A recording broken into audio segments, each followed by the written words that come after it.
Welcome back. I'm Simon. If you've been following Jamila and Romeo this week, you already know things got a little uncomfortable. It started with a simple question. Should your spouse have a problem with you gambling if all the bills are paid and you're only using your personal spending money? At first, Romeo's argument didn't sound completely unreasonable.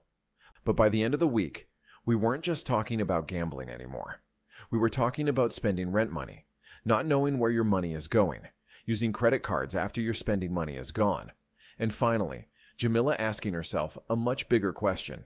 Can I build a financially secure future with someone who refuses to change the way they manage money?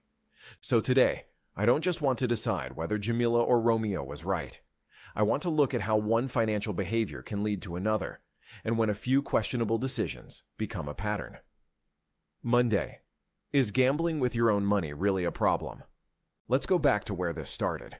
Romeo likes to gamble occasionally, but Romeo says, the mortgage is paid, the bills are paid, savings are funded, investments are funded, and he's gambling with his personal spending money. So what's the problem? And I know some of you probably agreed with him. If two married adults each have personal spending money, shouldn't they be allowed to decide how to spend it? If Jamila buys clothes with hers, Romeo doesn't get to tell her what to buy. If Romeo goes out with his friends, Jamila doesn't approve every meal. So why should gambling automatically be different? That's a fair question. But Jamila wasn't only looking at the money Romeo was gambling today. She was looking at the behavior. What happens after he loses? Does he walk away? Does he gamble again trying to win the money back? Does $100 eventually become $300? Does personal spending money eventually become savings? That's where gambling stops being just entertainment and can become a financial problem. So Monday gave us our first question. Where does personal financial freedom end and responsibility to your marriage begin? Tuesday. Then Romeo spent the rent money, and this is where the situation changed. Romeo went out with his friends, he ran short of money, and he used some of the money that had already been set aside for the rent or mortgage. Now Romeo had an explanation.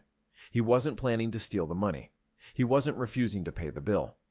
He said, I'll replace it before the rent is due. No late payment, no eviction. Jamila wouldn't have to replace it. So Romeo saw it as borrowing from money that was sitting there temporarily. Jamila saw something completely different. She saw money that had already been committed to the household. And once money is set aside for the mortgage, rent, electricity, insurance, or another household responsibility, Jamila believes that money is no longer available for entertainment. And I think this is where trust enters the conversation. Because financial trust isn't only about whether you eventually put the money back. It's also about whether your spouse can trust that money set aside for important responsibilities will still be there when it's needed. Romeo said, but I replaced it. Jamila's question was, why did you touch it in the first place? Those are two very different ways of looking at money. Wednesday. Where is all the money going? Then Jamila started looking closer, and she discovered something interesting. Romeo wasn't necessarily making one enormous purchase. His money was disappearing a little at a time.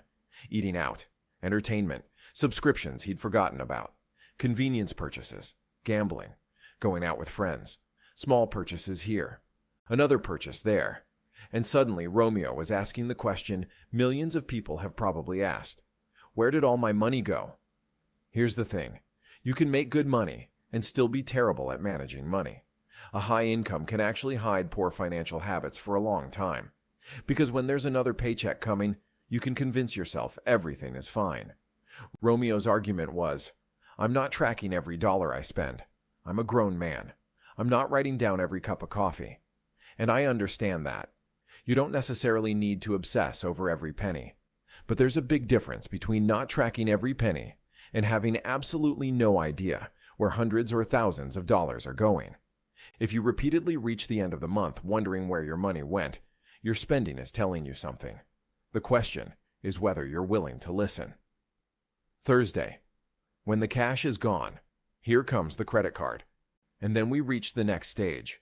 Romeo's personal spending money was running low, but Romeo wasn't finished spending. So out came the credit card. And again, Romeo had an explanation. I make good money. I'll pay it when I get paid. That sounds reasonable. Until Jamila points out something important. Romeo already carries a credit card balance. Now we have to ask, is Romeo using credit as a financial tool? Or is Romeo using credit because he doesn't want his spending to stop when his money runs out? Those are not the same thing. A credit limit isn't additional income. If you have $100 left to spend and your credit card has a $10,000 available limit, you don't suddenly have $10,100. You still have $100.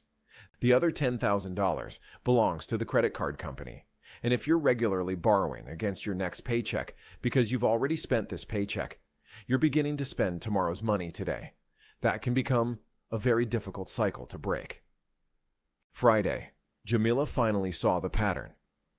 By Friday, Jamila wasn't arguing about one trip to the casino anymore. She wasn't arguing about one night out with Romeo's friends. She wasn't arguing about one credit card charge.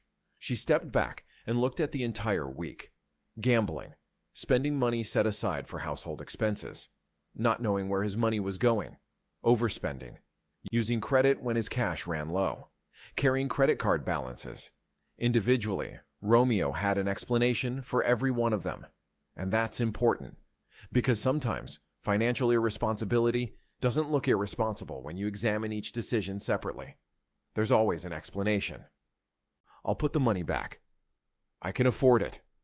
I'll pay the card next payday. It was only $50. The bills are paid. I work hard. I should be able to enjoy my money. Any one of those statements might be reasonable, but Jamila wasn't looking at one statement anymore. She was looking at the pattern, and that's when she asked Romeo the question that changed the entire conversation. Can I build a future with you if this doesn't change? This is bigger than Romeo, and that's really what I want us to take from this week's conversation.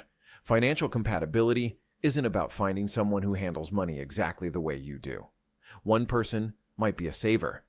The other might enjoy spending more. One might love spreadsheets and budgets. The other might simply check the bank account. Those differences can work. The bigger problem comes when financial behavior repeatedly threatens the goals you've agreed to build together. Because marriage isn't just about today's bills. You're potentially building towards something. A home, children, retirement, investments, emergencies, vacations, businesses, college funds, maybe generational wealth. And those things require more than income. They require financial trust. Now let's talk about Romeo. I don't think Romeo necessarily started the week believing he was financially irresponsible. In his mind, he makes good money. His bills get paid. He's taking care of his responsibilities. So every time Jamila challenged him, Romeo defended himself.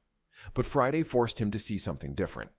The question was no longer, can I afford this? The question became, what are my financial habits doing to my relationship? That's a much harder question, because sometimes you can afford the purchase and still not be able to afford the consequences of the behavior. Should Jamila leave? Now, I'm not going to tell Jamila, leave Romeo, and I'm not going to tell her, stay with Romeo. Because there's another piece of information I would want first. What does Romeo do next? Does he continue making excuses? Or does he acknowledge the pattern? Does he stop using household money for personal spending? Does he establish a gambling limit and stick to it?